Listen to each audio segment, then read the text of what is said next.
Virginia. How's everybody?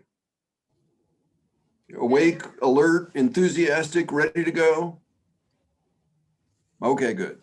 Excellent. All right. Well, the judges are ready to go. We're probably at least as nervous as you are in terms of this competition. So we're glad to have you here for the We the People competition, and we're looking forward to a spirited conversation this morning about Unit 2. This is Unit 2, right? Okay, just checking. So the subject of Unit 2 is how did the framers create the Constitution? So I'm going to read the question. No, we're going to do some introductions. Then I will read the question and then we'll get started. So I, as you can tell, am confused about what's going on. My name is Jack Barlow. I'm a professor of politics at Juniata College in Pennsylvania.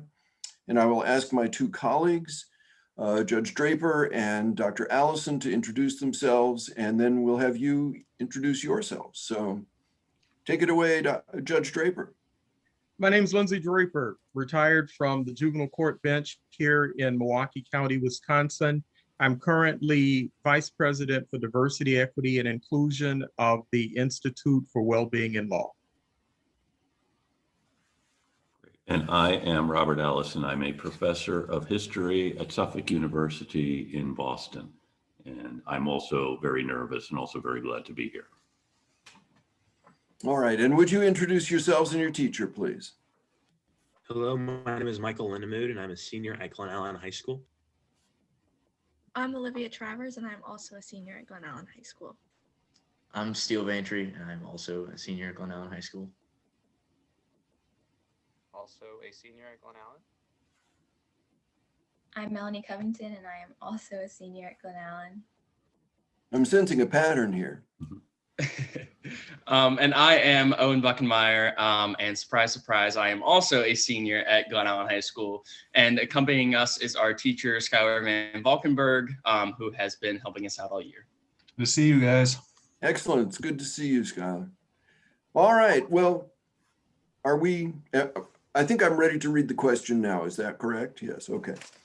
All right. So this may not come as a surprise to you since there are only two questions this year.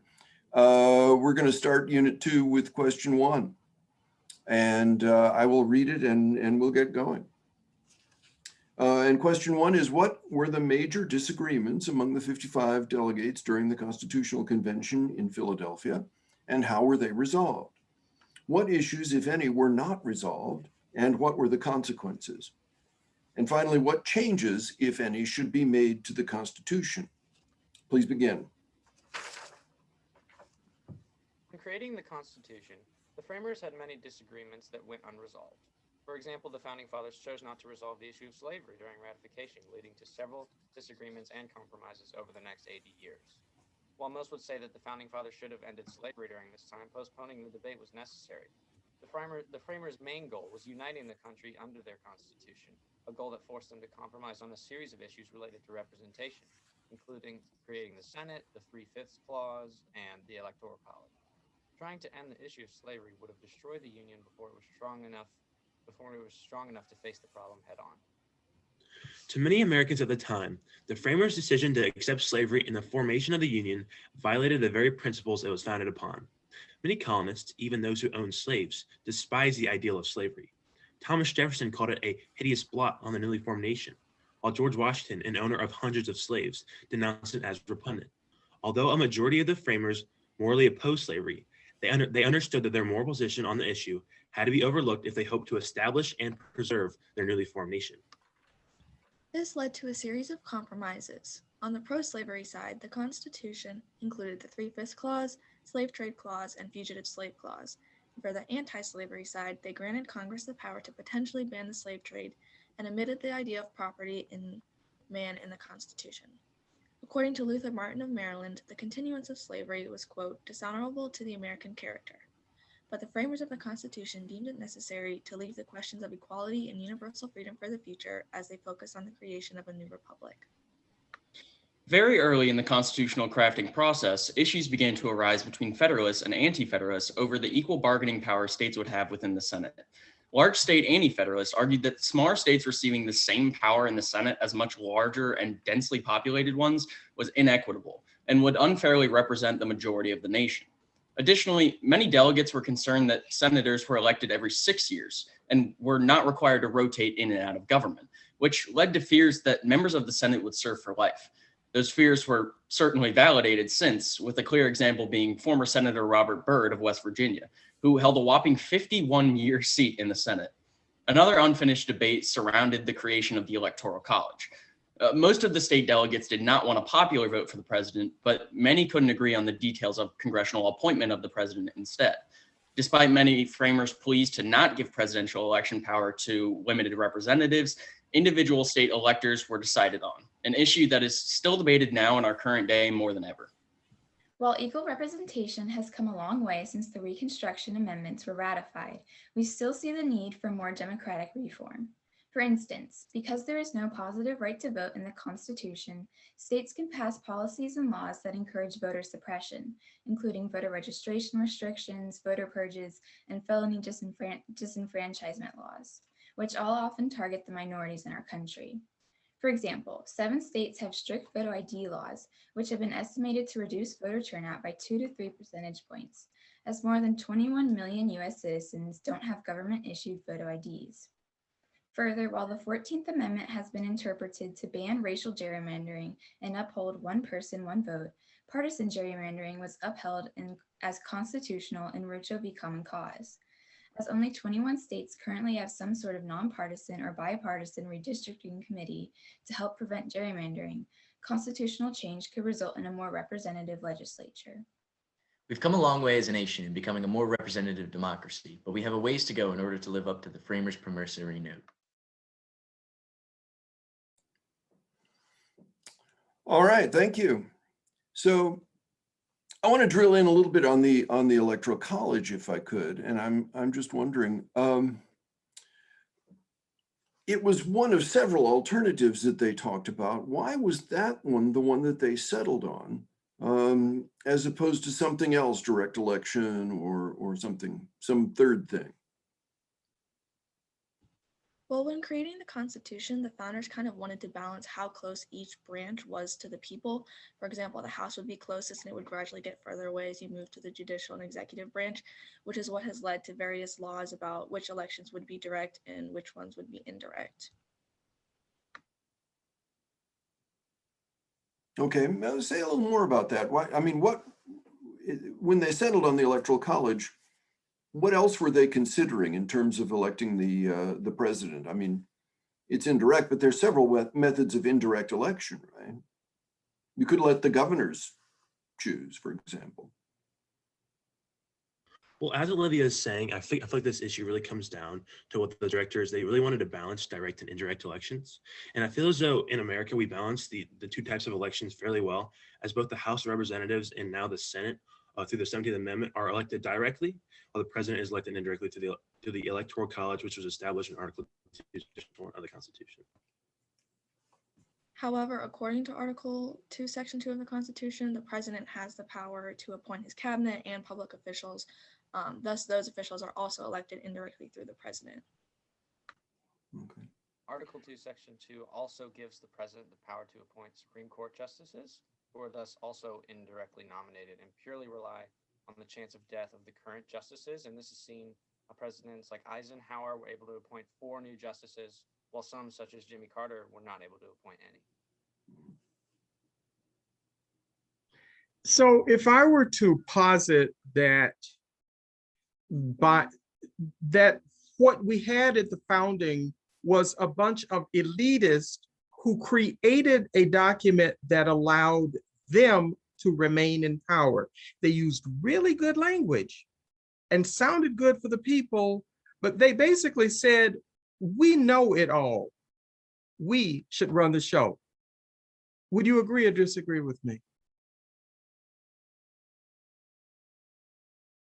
Could you please repeat the question? I'm sorry, one more time. Yeah, I'm asking you if what happened was that by virtue of saying we won't have the people vote for anything because they are the great unwashed.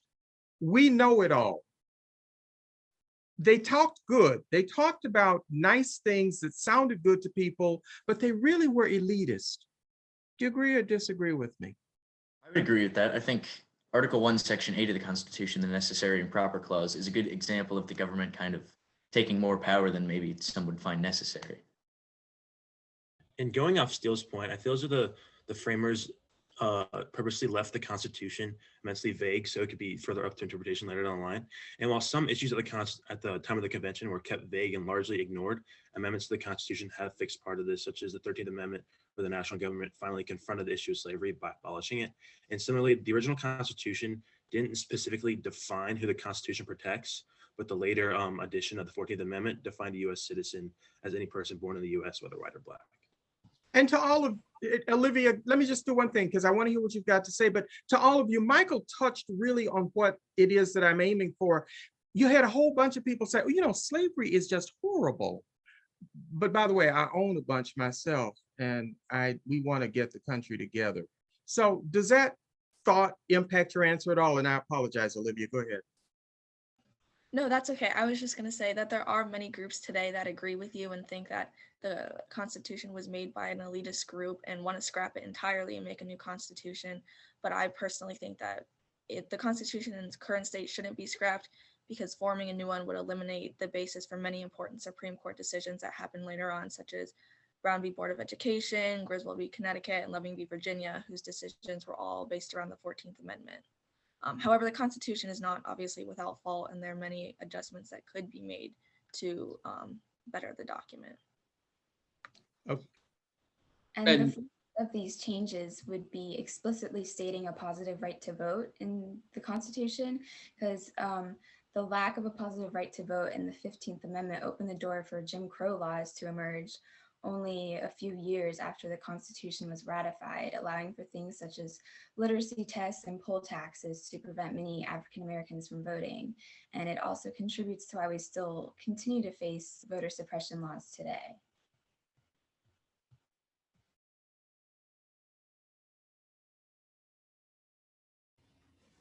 Owen, were you going to make a point, Owen? Yeah, I was just going to add that back in the framing of the Constitution, when it was initially being drafted, the addition of the Fugitive Slave Clause and the 3/5 Compromise were two elements where you really got to see the framers compromising and taking this horrible idea of slavery and pushing it to the side because they were elites and because it wasn't at the forefront of their mind when creating a new nation. So to kind of directly answer that question about the elites focusing on power themselves, elements that protected slavery, such as the two I mentioned, really put themselves in more power and kept them in power. In what way? Now, here's a slightly different topic. And it seems the framers were trying to solve problems, their immediate problems. And the big one they saw was tension between state power and federal power. And how did they try to resolve this, and were they successful? The tension between federal and state power.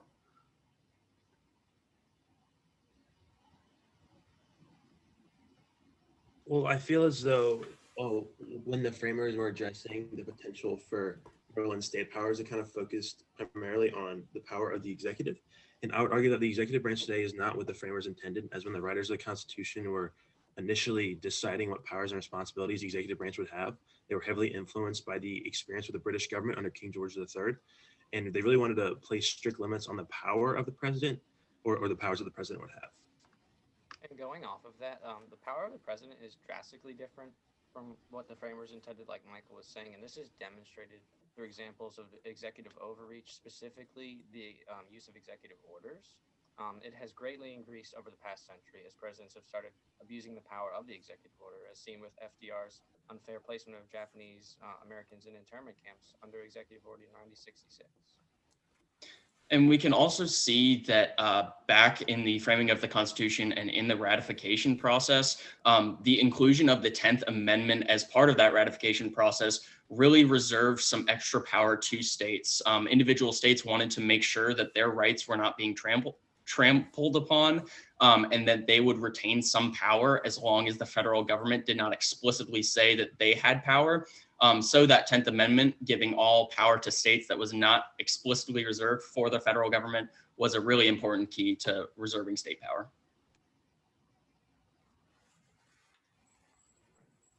And it's time. Okay. So if we could give a round of applause to the students for their good work and the hard work they've done with the hearing and presentation. So with that, we will move on to judges' feedback for 6 minutes. Okay, wow, 6 minutes. Well, you did a good job. I mean, you know that. I thought that your opening statement was clearly organized. I thought that you brought in some interesting considerations. The whole business of the right to vote not being protected in the 15th Amendment, or not explicitly protected, was a good point. I do think you need to be careful about executive orders, because a lot of them are actually done in carrying out acts of Congress. So the executive order is not necessarily a totally independent power that the president has, but rather is something that is carried out in order to, or is enacted in order to carry out a statutory authority that the president has been given. So be careful about that, and be careful about that. So I thought, I mean, there were a whole lot of things, of course, that you could mention that were not resolved at the Constitutional Convention, like how do you fire someone who's appointed by and with the advice and consent of the Senate? Does it take Senate consent to fire them, right? And there was a huge debate about that in the first Congress. So it's actually, it's a fascinating study to look at the beginning of the national government and think about the number of questions that the first Congress had to resolve. So it repays some attention sometime, but I think for this purpose, you guys did a great job, and I will turn it over to my fellow judges. Judge Draper. So I need to start by congratulating you on being here. That the wild card bid says you did well. And by the way, having seen what happened in Virginia and seeing the teams, it's good that you're here. I also want to this has been just a horrible year for our kids in school. And so it's not just you, but also your teacher. I need to just get that piece done.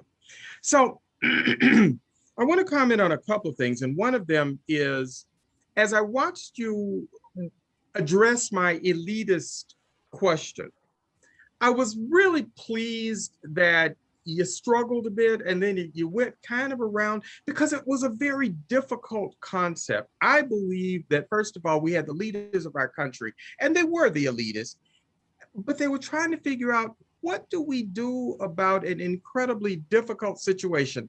On one hand, we're not going to have a country if we say no to slavery. That's not going to happen. We want to do that. You had some people who were willing to say, and by the way, what we're talking about just sucks. It's hard to deal with this. We don't want to have this institution. So it was not easy for them to do the balance. There's a part of me that says, okay, fine, tell the South, no, you can't be in. If y'all don't want to join, don't join. There's a part of me that says that. I'm here now. I can say that.